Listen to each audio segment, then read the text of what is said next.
Seekor anak babi lahir dengan corak tubuh menyerupai macan tutul. Awalnya dianggap aneh, tetapi siapa sangka kisah hidupnya justru berakhir dengan kejutan yang tidak pernah diduga. Seekor induk babi di sebuah peternakan melahirkan anak babi yang sangat unik. Seluruh tubuhnya dipenuhi corak tutul menyerupai macan tutul. Tidak ada yang tahu apakah itu akibat mutasi genetik atau hanya variasi warna alami. Keunikan tersebut membuat sang pemilik penasaran, sehingga ia memutuskan untuk merawatnya sebagai hewan peliharaan. Keputusan itu ternyata membawa kisah yang tak terduga. Awalnya pria tersebut hanya ingin memelihara anak babi yang berbeda dari yang lain. Namun seiring waktu, ia justru semakin menyayanginya hingga menganggapnya seperti anggota keluarga sendiri. Agar tumbuh sehat, ia membelikan susu berkualitas dan memberikannya setiap hari. Anak babi itu pun menikmati kehidupan yang jauh lebih nyaman dibandingkan babi lainnya. Setelah kenyang, ia sering diajak berjemur di luar rumah agar tubuhnya semakin kuat. Sejak lahir, anak babi tersebut sempat ditolak oleh induknya. Beruntung, ia bertemu dengan seseorang yang berhati lembut dan bersedia merawatnya dengan penuh kasih sayang. Setelah merasakan kehangatan dari manusia, ia mulai terbuka dan menjadi sangat aktif. Ia berlarian ke seluruh ruangan, seolah ingin menarik perhatian pemiliknya. Semakin lama hidup bersama,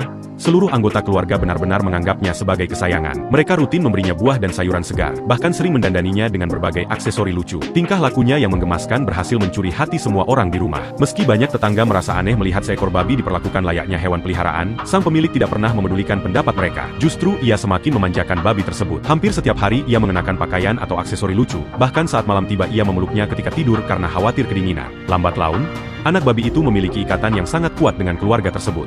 Setiap kali anak pemilik pulang sekolah, ia langsung berlari menghampiri dan menggesekkan tubuhnya sebagai tanda rindu. Walaupun tidak bisa berbicara, ia mampu menunjukkan kasih sayangnya melalui setiap tingkah lakunya. Hari-harinya dipenuhi dengan makan, tidur, dan bermain. Sang pemilik memperlakukannya layaknya anak sendiri. Di luar waktu bekerja, hampir seluruh waktunya dihabiskan untuk menemaninya. Bahkan ketika tubuh babi itu mulai mengeluarkan aroma yang kurang sedap, ia sama sekali tidak merasa terganggu. Seiring berjalannya waktu, babi unik tersebut menjadi anggota keluarga yang paling istimewa. Sang pemilik bahkan sering memainkan musik untuknya dan menikmati momen, seolah memiliki pendengar yang setia. Namun, ketika tubuhnya semakin besar, sifatnya mulai berubah menjadi lebih usil. Ia sangat gemar bermain di kubangan lumpur, sehingga keluarga sering menasihatinya agar tidak terlalu nakal. Meski begitu, ia tetap tumbuh sehat berkat makanan bergizi yang diberikan setiap hari, hingga akhirnya berubah menjadi babi yang besar dan gemuk. Setiap kali diajak keluar rumah, banyak orang berhenti dan memandangnya dengan rasa heran karena penampilannya yang tidak biasa. Ketika dewasa, perubahan perilakunya pun semakin terlihat. Tak lama kemudian, keluarga menyadari perutnya mulai membesar. Ternyata dugaan mereka benar. Babi unik itu akhirnya melahirkan satu kawanan anak babi. Menariknya, hanya 2 ekor yang mewarisi corak bulu seperti induknya, sementara anak-anak babi lainnya memiliki warna yang berbeda. Sang pemilik pun semakin penasaran seperti apa penampilan mereka saat